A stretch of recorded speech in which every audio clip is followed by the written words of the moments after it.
अस्सलाम वालेकुम स्टूडेंट्स का सवाल कि सर ई शीट क्या होती है और उसको ऊपर हमने काम कैसे करना होता है, क्या तरीक़ेकार है इसके ऊपर लिखने का और इसके अलावा इसकी जो चेकिंग है वो कैसे की जाती है। काइंडली इस बारे में थोड़ा सा हमें गाइड कर दें, हमें समझ नहीं आ रही।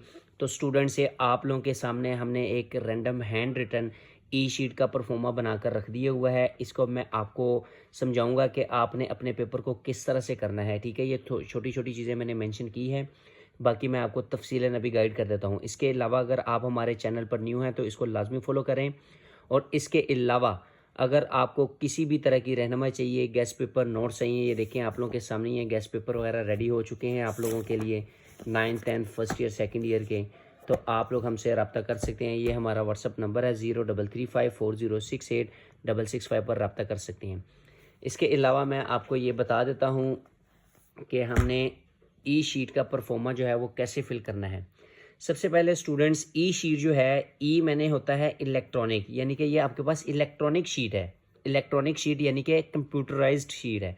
ठीक है, इसके ऊपर जो भी वर्क हुआ होगा वो ऑलरेडी पहले से ही कंप्यूटर बेस पर कर चुका हुआ होगा। ठीक है, आपने सिर्फ इसके ऊपर अपने सवालों के जवाब लिखने हैं और वो कैसे लिखने हैं, उसका तरीक़ेकार क्या है, वो सारा भी मैं आपको गाइड करता हूँ।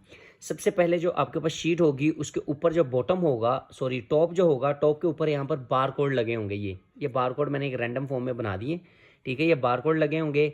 इसके नीचे आपका नेम, क्लास, सेक्शन और पेज नंबर लिखा होगा। ठीक है, इसके बाद सेक्शन बी मार्क्स और उसमें कितने सवाल हैं टोटल, लाइक आपने 6 करने हैं, 5 करने, वो सारी डिटेल लिखी होगी। कंप्यूटर का पेपर है 9th क्लास का, तो इस तरह से लिखा होगा। इसके बाद क्वेश्चन 2 होगा, उसमें लिखा होगा कि अटेम्प्ट एनी 6 पार्ट्स या any 5 parts from the given, all parts given carry equal marks, be brief and to the points. अब यहाँ पर आपने जितने भी सवाल लिखने हैं उनको आपने एक्सप्लेन करना है और हर सवाल के इक्वल मार्क्स होंगे, यानी कि हर सवाल जो है वो कितने मार्क्स का होगा, 2 मार्क्स का। ठीक है, अब क्वेश्चन 2 आपने स्टार्ट किया तो क्वेश्चन 2 का आपने पार्ट 1 देखा, 2 3 4 5 6 7 8 9। ठीक है, 9 पार्ट्स थे, 9 में से आपको पहले पार्ट आया पहला, वो आपने पहला लिख देना है। अब यहाँ पर इस तरह से लाइंस लगी होंगी। ठीक है, साइड्स पर भी और सेंटर में भी। आपने साइड के बाहर बिल्कुल भी वर्क नहीं करना। अगर आप लोग यहाँ पर वर्क करेंगे तो आपका वो कैंसिल हो जाएगा। ठीक है, आपने सिर्फ और सिर्फ इस पेज के अंदर जितना पोर्शन है इसमें आपने वर्क करना है, जहाँ तक के आपका क्वेश्चन नंबर 2 जो है वो स्टार्ट नहीं हो जाता। यानी कि ये स्टार्ट है तो यहाँ तक आपने लिखना है अपने जवाब को। ठीक है, और मैक्सिमम लाइंस होती है एक सवाल के जवाब को लिखने के लिए, कम से कम 8 और मैक्सिमम 15 लाइंस होती हैं। ठीक है, अब दूसरी चीज़ इंपॉर्टेंट जो है वो ये है कि अगर आपको बिलफर्ज पहले पार्ट में से जवाब आता है तीसरे का और आप लोग वो उसको लिखते हैं इसमें 1 में लिखते हैं, तो आपका रॉन्ग कंसीडर होगा। क्योंकि पहले जो होता था रवायती तरीक़ेकार में, वो स्टूडेंट्स अपनी मर्जी से कैरी कर लेते थे। पहले वो लिखते थे 5वां, जो 5वें का लिख देते थे, फिर 7वां लिख देते थे।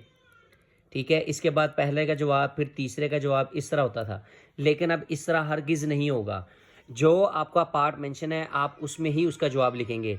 दूसरा है तो दूसरे का जवाब लिखेंगे, तीसरा है तो तीसरे का लिखेंगे। ये नहीं करेंगे कि तीसरा आपको आता है और उसका जवाब आप पहले में लिख देंगे, पहले का जवाब आप तीसरे में लिख देंगे। ये आपका रॉन्ग कंसीडर होगा, आपको इसके मार्क्स नहीं मिलेंगे। और इसके अलावा जो इम्पोर्टेंट चीज़ है वो ये है कि आपने जो लाइनें हैं उसके अंदर ही अपने जवाब को लिखना है। मैक्सिमम आपको 15 लाइनें और मिनिमम आपको 8 लाइनें होंगी। टोटल पेजेस जो आपको होंगे वो डिपेंड करेगा आपके सब्जेक्ट के ऊपर। अगर तर्जुमा कुरान का पेपर मैं लेता हूँ तो उसमें मैक्सिमम आपको 14 पेजेस दिए जाते हैं। कंप्यूटर की बात करूँ तो उसमें 20 से 24 पेजेस होती हैं। और इसी तरह अगर मैं मैथ्स की बात करूँ तो 28 से 32 पेजेस होते हैं। ठीक है, वो डिपेंड करता है, उसके ऊपर कोई रिस्ट्रिक्शंस नहीं है।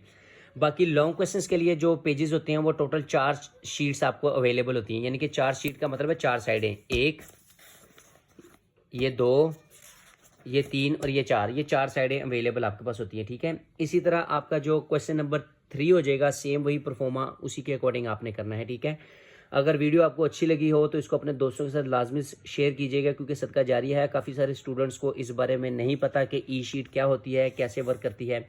ये सारा अब आपको मैंने समझा दिया है। इसके अलावा अगर आपको कोई भी रहनुमाई चाहिए तो उसके लिए हमारा पेड ग्रुप है, गेस्ट पेपर नोट्स हैं, उसके लिए 0335406865 पर रब्ता कर सकते हैं।